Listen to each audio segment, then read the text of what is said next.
For Arizona Public Media, I'm Tim Swindle, Professor Emeritus of Planetary Science at the University of Arizona, and this is Arizona Science. Joining me today is Lauren Petrullo, an Assistant Professor of Ecology and Evolutionary Biology at the University of Arizona. Lauren, you led a study where you investigated whether some well-studied squirrels in the Yukon, which are very territorial, share microbes among one another. Why were you studying these particular squirrels for this? We were really interested in trying to figure out whether animals that don't form groups and are not particularly social or particularly friendly with one another are still able to transmit important microbes through these social pathways that we know animals are able to transmit when they do things like grooming or communally nesting, some of these more friendly, affiliative, sort of pro-social behaviors that we see passing these important microbes around populations. Nobody had really asked whether this could happen in a species that doesn't form groups, is a little bit antisocial, very territorial, pretty solitary. And so what we loved about this population for this question was that they've got sort of these two traits that make them a great system to ask this question. The first is that they experience these really dramatic fluctuations in population density. So some periods there's very few squirrels running around, and other years there's a ton of squirrels. And this is linked to changes in their primary food source. And so you've got these periods where it's very, very crowded and squirrels are more likely to be bumping into each other, potentially opening these routes for some of this social microbial transmission to happen. And then the second thing is that even though they're a little bit antisocial, they do have territorial behaviors. And so squirrels in this region strictly defend their individual territories, which are centered around this thing called a midden, which is basically a giant refrigerator where they keep all of their food. And they defend these very, very vigorously from other squirrels. But squirrels will try to pilfer or steal food from their neighbors. And so they will sort of enter onto these territories and get chased away. And some years we see a ton of these territorial intrusions, is what we call them, where there's lots of squirrels just sort of intervening on the spaces of other squirrels. And when they're doing this, they're doing things like defecating, potentially coming into contact, all of these things that could be transmitting some of these important gut microbes that we think are important for just this population and also animals more broadly. How can you determine whether they have microbes in common? It can be tricky, definitely. What we look for are signatures of population level similarity. So in a year when there are lots of squirrels around, do their microbiomes all look kind of the same? And this is, of course, controlling for things like genetic relatedness and how close or far apart they are from each other. So do we see sort of this like homogenization of microbiomes where everybody starts to look similar because they're all kind of passing microbes between one another? That's one way to look for sort of signals of social transmission. And what were the results? We found basically signals of social transmission in all of those dimensions. So we did find that at periods of high density, when there's lots of squirrels running around, there was population level homogenization. So everybody's microbiome looked more similar in those years than it did in years where there were fewer squirrels. So this suggests that they're spreading some things around during those times. But we also did see that individual level diversification. So squirrels had lots of different species of microbes and many more of those different species during those periods of high density. And then in terms of intrusions, we saw that the rate of intrusions that an individual squirrel experienced onto his or her own territory was positively associated with how diverse their microbiome was. So in other words, you are more like your worst enemy than you are with like Pretty somebody much. else. Yeah, pretty much. But exactly how do you determine what the microbiome is of a particular squirrel? We collected about 600 fecal samples for this study non-invasively. So in this region, part of our long-term sort of monitoring of the population is to live trap them in tomahawk traps. And when they are trapped in these live traps, they defecate quite quickly. So we collect these fecal samples from underneath the traps or near to the traps. And then in those fecal samples, there are trillions and trillions of microorganisms, mostly bacteria that come from the gastrointestinal tract of whatever animal essentially pooped that material out. So we take that fecal sample back to the lab, we extract microbial DNA from it, we amplify a region of the bacterial genome that's hypervariable across different bacterial species, and then we sequence it to get an idea of basically what's in that sample. And we did that for all 700 samples from across about 50 or 60 squirrels. How many different microorganisms do you find in a particular squirrel? Hundreds of different microorganisms at the sort of species level. And then as you sort of cluster them up toward genus or family level, you get less and less. But within a single squirrel, at least 400 or 500 different bacterial species. And are those species that you can identify, or do you just say, no, this is a different one from that one? Yeah, we can identify, so we definitely know if they're different from one another, and we can identify them to some relatively decent resolution with the approach that we use.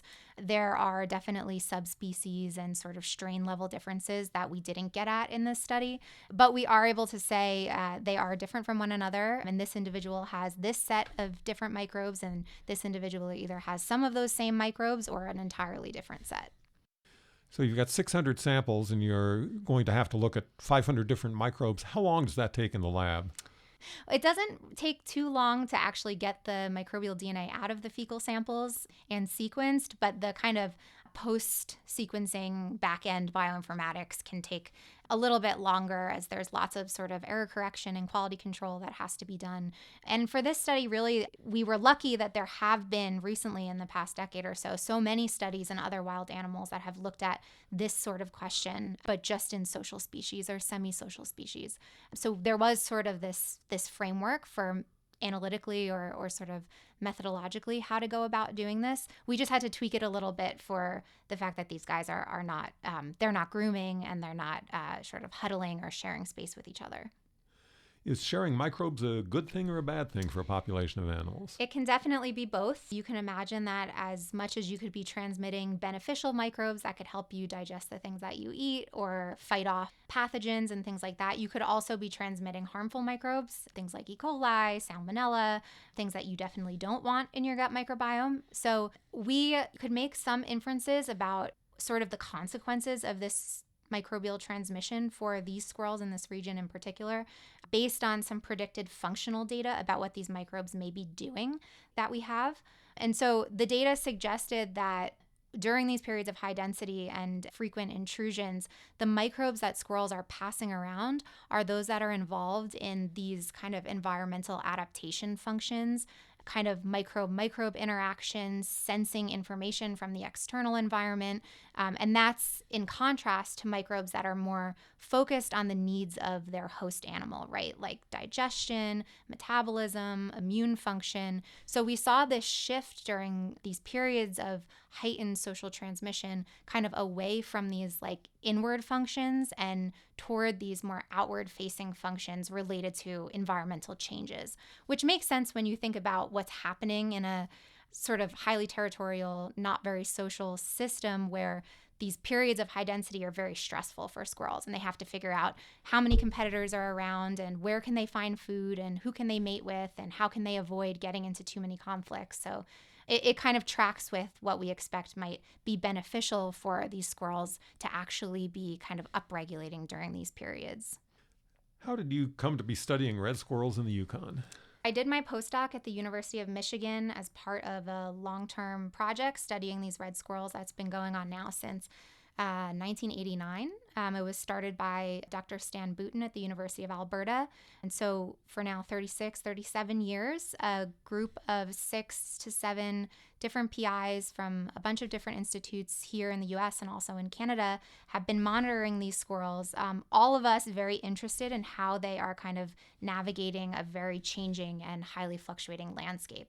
So as I mentioned, they've got these huge fluctuations in population density. For a territorial mammal, that's very stressful, it's very hard, and we are all kind of trying to figure out in our own way, coming at this from different angles, how squirrels in this region have adapted to live in such a difficult environment.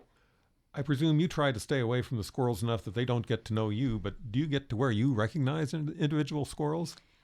No, actually. I mean, we can recognize them individually, and that's a big part of our project, but we only can because every squirrel gets an individual ear tag with a unique alphanumeric code on it.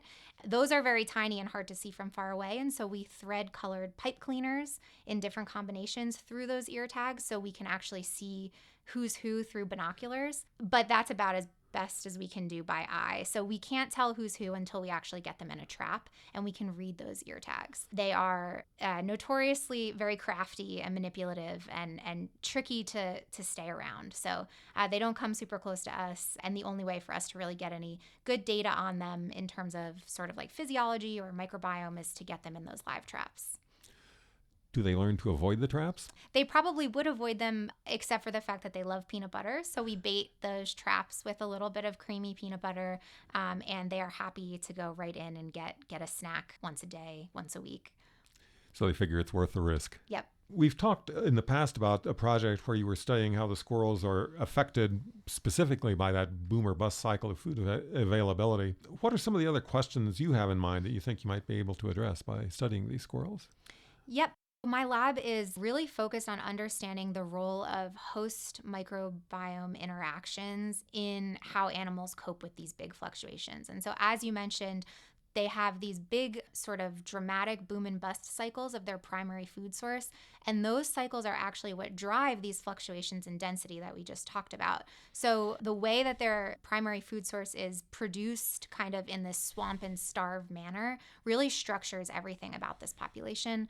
And for the past, 30 plus years that the project has been studying these squirrels, nobody has really asked how the microecology of these squirrels might help them cope with these broader macroecological changes.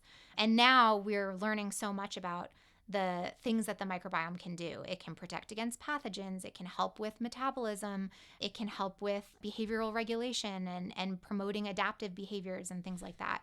And so we're really interested in kind of situating the microbiome within this broader ecological understanding of this system. And so I think naturally at the conclusion of this study, a question that we had that you asked, right, is this good or bad for squirrels? So if they're passing these microbes, are they getting any benefit from doing so? Or is this another cost of sort of territoriality in that they're potentially picking up pathogenic things from other squirrels? So something that we are really looking forward to doing is trying to do some deeper sequencing on these samples and some new samples to sequence entire microbial genomes and get a better idea of functionally what the microbes that they're passing may actually be doing at kind of a higher resolution than what we see here. So we can say something about the role of this social transmission and maybe the broader kind of evolution of the species here. You talk about the microbiome of a squirrel. We hear about the microbiome of ourselves. How similar is our microbiome to that of a squirrel? They're similar in that they are both very dense, very diverse, and very complicated. We do share a lot of microbes with squirrels, and mammals tend to have relatively conserved microbial communities. Sometimes we can have different microbes than squirrels, but ultimately those microbes are doing the same function. So we may use something different to digest some fibrous plant material than a squirrel does. But squirrels also could have different microbes for digesting fibrous material, depending on whether they're in the Yukon or they're in Michigan or they're ground squirrels here in the Sonoran Desert. So I think functionally, microbiomes are actually quite similar across mammals, but compositionally, we vary in the types of bugs that we use to solve the same problems. Are there studies looking at how or whether you can cross-fertilize microbiomes from one mammal to another? Those are called fecal transplants. And yes, those have happened. They typically fail because there is this element of very strong kind of internal host selection on what the microbiome looks like. It's a kind of delicate balance or delicate dance between a host's own genome and their own immune system and the microbes that end up in those communities. And so sometimes they are successful. And so I think we know most of what we know about the microbiome from these fecal transplant studies where human microbiomes are cultivated and then implanted into mice, but they're always devoid of sort of a broader ecological evolutionary context. And when we're interested in adaptation and evolution, I think losing that context is is particularly tricky. And that's part of the kind of motivation and ambition that my group has for asking these sorts of questions in wild animals, in wild places, in their natural environment. Do you go to the Yukon every year? Yes, I do. Typically, when we first open camp up in March, it's very cold. We're getting around on snowshoes.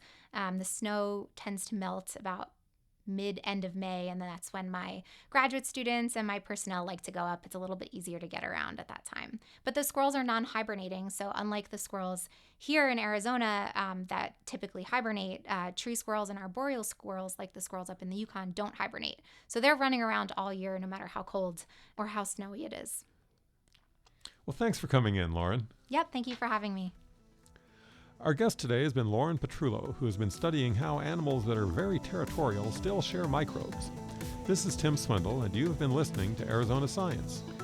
You can hear more of this conversation and others on our Arizona Science segments by going to the AZPM podcast at azpm.org.